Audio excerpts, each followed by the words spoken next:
I'd like you to rest. I'll keep watch and tend to Leo's body. Left click on the meditation icon in the dialog to enter meditation mode. Choose how long to meditate by clicking the noon, dawn, midnight, or dusk icons, or by moving the meditation slider. This is part of the time mechanic in the game. Okay, I wasn't really... Oh, now I do. Some characters will only appear at certain times during the day. So, you can alter it to turn up at those times. Like, I know there's a guy, when you get to the main city for the game, he will only turn up by the sewers in the early mornings. So you want to turn up at the sewers for the early mornings. So, you want to, be turning up like here.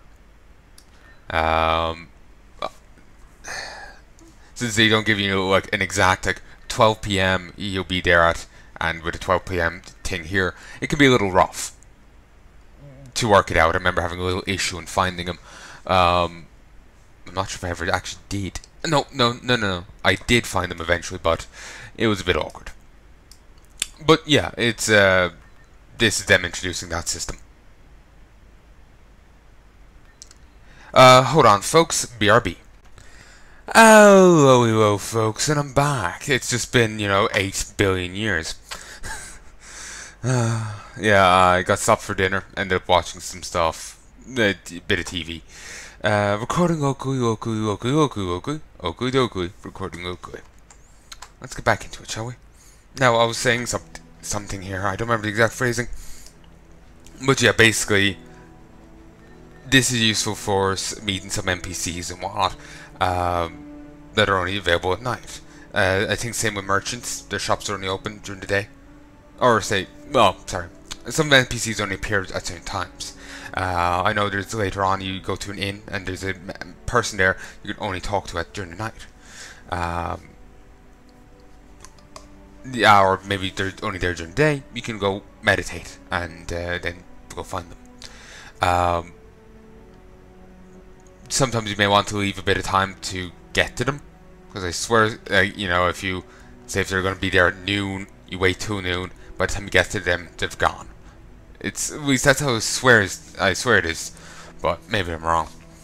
Also, a thing I was going to say, I remember going to say it. Grolt was saying that Leo attacked the professor. I was too late. It's not. It's kind of true, but it kind of makes it sound like Leo rushed ahead to engage the professor. Leo was sidestepping, and it is right insofar as Grolt was late saying, Leo, no, or whatever. But it does make... He's not exactly precise in his phrasing, and while you could say that's grief or whatever, I swear they do that a few times within this game. So part of me is wondering, is it more of a translation thing or what? As another thing I was saying about how you remember about no matter what you choose which to take on the Frightener or to go with Triss, the same result happens. What happened there? Triss gets injured, Leo dies. Damn it! Now, sorry, it's been hours since I was thinking this through.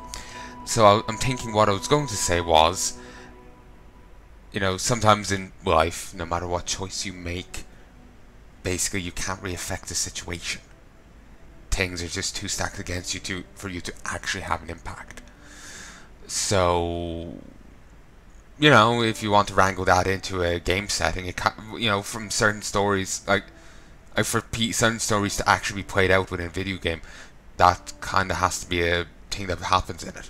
So, yeah. While it's annoying to have choices in games that don't mean anything, sometimes that can be used to tell, a fine story, I think the issue truly becomes an issue when that's like the Telltale games, where that's just a constant thing in it, apparently, where you have choices and in the long run they mean absolutely nothing. That can get annoying, certainly from a playing standpoint, I would imagine. I've only seen Let's Plays of them. I did try the Wolf Among Us game, but there's so little of that game, a single thing of it, that is not really enough to work on. When I say a single thing of it, I mean like they did the 5 episodes, and that's it. They were meant to come back for another season, but they haven't yet, and it's been years. So yeah. So there's what I wanted to say, and I hope I expressed it well. I've been a little off. So I hope I'm being coherent. So it doesn't really matter how long we meditate for. We'll just meditate for an hour. Wait for noon.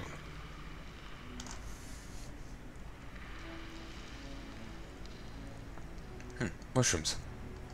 Can we gather them? No. Also, White Rafford's decoction. Do we have an entry for that? No. It would be in glossary. Mages are. Only rare individuals have the potential to become mages. Many of those with this potential are doomed to madness. Unless the individual in question, known as a source, learns to control their power quickly, he or she may end up a half-insane, slobbering oracle. This is why the schools of magic were created, where talented children study for many years, acquiring knowledge and mastering magical skills. Because of their powers, mages age more slowly than ordinary people. They can extract magical energy from the four elements, transport themselves long distances, and heal as well as kill in the blink of an eye. They have extensive scientific and political knowledge. In the latter respect, many mages are the equals of rulers. I remember in the Witcher books, Ciri was discouraged by Yennefer, quite wisely, considering Yennefer. Not saying that Yennefer was an idiot, but she's an evil cunt. So, yeah.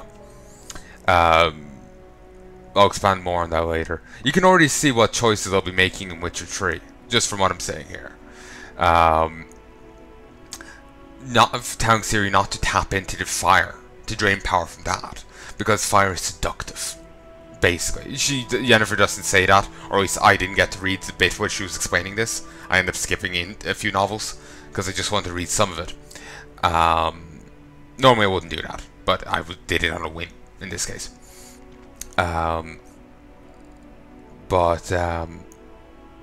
You see the fire being seductive, and it actually talks about the stimulation of Ciri. Remember, she's 14. Her nipples, crotch, and somewhere else. She feels heat in 3 locations, or maybe it was 2. I have no idea. All I know is it was talking about a kid getting hot and heavy, and I don't really want to hear that. It's kind of weird. Bosses and beasts. Okay. Laboratory. The famous Witcher Laboratory holds the most closely guarded secrets of the cast. Mutagenic plants, hallucinogenic mushrooms, natural stimulants, and potion ingredients. It is here that apprentices were subjected to the incredibly painful trial of the grasses, which only a few survived, gaining superhuman abilities in return. They were also sterilized. And witchers cannot have kids. Witchers are also very long-lived, to the point where, from what I've read, no witcher has ever died of old age, due to professions and whatnot. People tend to not like witchers. It's not like they can settle down in a small hamlet somewhere. I would assume that's a factor. Basically, no witchers ever died of old age. They tend to die in combat. So the oldest Witcher around is the old guy upstairs. And who knows how long he has left. To be honest, I have no idea how old he even is. He's substantially older than Geralt, and people were saying by the time of one of the games, Geralt would be in his 70s. I'm not sure which game. Could have been 3, but I don't know. And it was a rough estimate because it's not entirely clear as to his age. You kind of have to guess it based off Dandelion's age, and I think Dandelion isn't entirely clear either or something. I just remember people talking about it, and people say a lot of things, so who knows. Kaer Morhen is an inaccessible mountain stronghold, which has been the headquarters of the Witchers Guild for centuries. Excuse me. The name comes from the language of the elves. The original Kaer Morhen. Morhen? I'm sorry, it's Irish. I don't speak it. Translates into Old Sea Fortress. The castle's time of greatness has passed.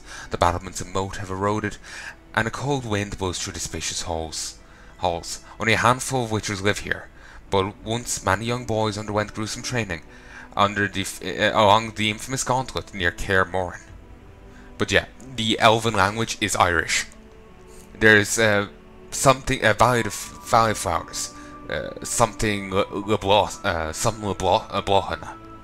I can't remember. I don't remember Irish. I know a few Irish phrases and that's it. Dia dit, dia smorglet, Conasatotu, Tommy Gama, August to fade. Basically what I'm saying is, hello. Hello to you too. Or it's like hello, but it's a response. Dia dit, hello. Or it's like God be with you kind of thing. Good old Catacard.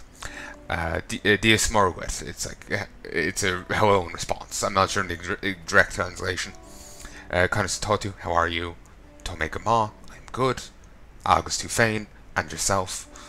I'm remembering more than I realised. Still, didn't do well in school. I was going to say, I think I said another phrasing. But yeah, basically I only know little bits. My grasp of Irish is rather rudimentary. If you really want to pick it up well, you probably want to live in a Gaeltacht. Gaeltacht is basically an area of Ireland where they just speak Irish there. It's to preserve our culture and our heritage and our language. Because in most of Ireland we speak English. I remember an English teacher alleging that if you want to get a good grasp of English, to learn it in Ireland, due to, I'm not sure was it accent or the vernacular is. I can't remember her reasoning, but it just sounds bollocksy. It was just like it wasn't. It was an easier way of learning, basically, due to something. I don't remember what, but I remember it being sounding bollocksy. But regardless of that, possibly bollocksy thing, in most places in Ireland speak English. Very few people speak Irish. Gaeltacht, you're only meant to speak English there. Though I remember a teacher I had, Mr. Daly, lovely man. Great teacher. I remember he put Mythbusters on for us in school, in class because I suggested it because it thought it'd be cool. This was back in primary school. Lovely man. Hope he's doing well now.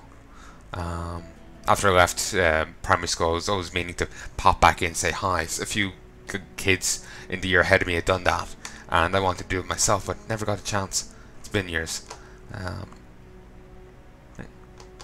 Now I'm just tempted dropping in like a bouquet of flowers to the school to say thanks. They were lovely there.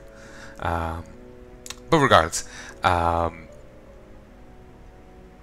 yeah, Mr. Daly was saying that he lived there for a while, and he wandered into a store and overheard them speaking English. When they saw him and how he dressed, he knew he must have been a teacher and quickly switched to Irish. So even in Gaeltacht, people do drop into English, but yeah, it's growing up in such a place, you probably pick it up much better than anywhere else, I would imagine. Of course, I was never there, so who knows. Sorry for the random Irish language section of the episode. Here's hoping that was interesting. That's one weird thing about my episodes. Either I play the game, I start bitching about things, or I start speaking about random educational stuff. Or I get meta and start talking about what I do the rest of the time. It's one of the four. So, part of me feels I should stick more to the first than any of the others, but here's hoping you find it entertaining nonetheless. Also, Caer Moran. Caer Moran is inaccessible. It is actually accessible. There is actually a way in. Excuse me. It's a big mountain trek. It's a large mountain trek, and you access it via a barely visible hole in the mountain wall. Basically, there's a string of hills or mountains or something, and there's a slight opening between two. And it's really easy to miss it. Triss had to keep an intentional eye out for it. It's not just like a patch you can meander down that, not really paying attention. You actually really have to keep an eye out for it. Even though she knew where it was and has been through it a few times, She could have. She nearly missed it. Sorry, I'm just adjusting the headset. She nearly missed it. Sorry. And when you go onto it, you know the gauntlet they mentioned there. That is the path to the keep. They use the thing in.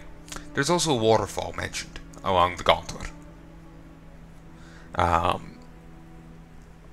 You find out about all that in one of the Witcher books. There's details of it. Maybe you'll see the gauntlet in one of the later ones. I have seen some clips of Witcher 3, and there is flashes of Geralt training someone, presumably Ciri. But whether or not you see the gauntlet is another thing. I presume you would. Vesemir is, already read that. He has raised many Witchers, including me. His disciples treat him like a father. Leo was probably the old Witcher's last protege. The boy's death shocked him. Triss. Along with me and the other Witchers, Triss fought in defense of Kaer Morhen. The sorcerer stood against the mysterious mage, one of the leaders of the assault. She was injured and lost consciousness. Ironically, Triss is allergic to magic. She can only be administered natural healing potions. Indeed, her casting her own magic actually causes like irritation to the skin and whatnot. She doesn't like using it on herself, and that was just to I can't remember what the spell was, but I can't even remember if it was even focused on her. It's just simply the act of casting magic is bad, basically, for her. Still, she's a good mage. Mysterious mage. So hard for me not to spoil it. Also, with him standing like that, I can't help but think of how I named one of my previous Witcher episodes. But again, even saying that would be a spoiler. The mage attacked Kaer Morhen in order to steal the Witcher's secrets hidden in the fortress. One of the leaders of the forces that attacked Kaer Morhen was a mage so powerful that even Triss Merigold could not oppose him. The organization that he leads uses the symbol of a salamander. Leo is the youngest of the Kaer Morhen's residents. He's not a full Witcher, though he completed his training. He was not subjected to mutation. Leo comes across as a hot-headed whelp, but he is also kind-hearted and good. It appears that Leo is somewhat fascinated with me. He's heard the ballads about the White Wolf, and now holds me in high regard. Leo was killed by the Professor, one of the leaders of the assault in Kaer Morhen. The boy was too hasty and inexperienced. Wasn't able to help him, even though I was right beside him. Yeah, the guy at the crossbow trained. It's not a good idea to try and charge him, unless you are nice and fast. Nice and dodgy. Now if I was to go here, go to dexterity, go to here, deflect arrows. Yes, Witchers can deflect arrows in the air.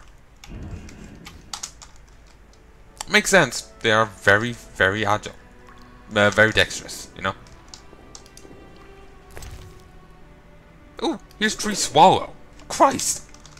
I never looted here before. I never heard this stuff. Yeah, the Witcher stuff is nice. It's quite agonizing. Most people die going through it. Yeah, like I was saying before, the Witchers can't actually. Also, it's tab to get them to put away the sword early. The Witchers don't actually know how to use this, and they don't trust anyone with secrets, even Triss. So basically, they're the last of the line unless they can find a mage they truly trust. And even though Triss has been here for, you know, a ton, she dates Geralt, all that, they don't trust her. Enough. Came by while you were resting. Triss is still unconscious, but stable. That's a relief. I've made a decision, Wolf. We abandon Kaer Morhen. There's nothing holding us here. I see. We need to bid Leo farewell and wait for Triss to recover. And the bandits? Yes, we need to finish things. But first we must make a healing potion for Triss. We'll need to search for ingredients. Nothing useful left here. I can do that. How do I make the potion? Lambert will give you the formula. Look for him by the fireplace. He's with our brave sorceress. Lambert? He doesn't hate Triss? Feels guilty, I think. The first thing Triss will hear when she wakes is, "Finally awake, Marigold." That's Lambert.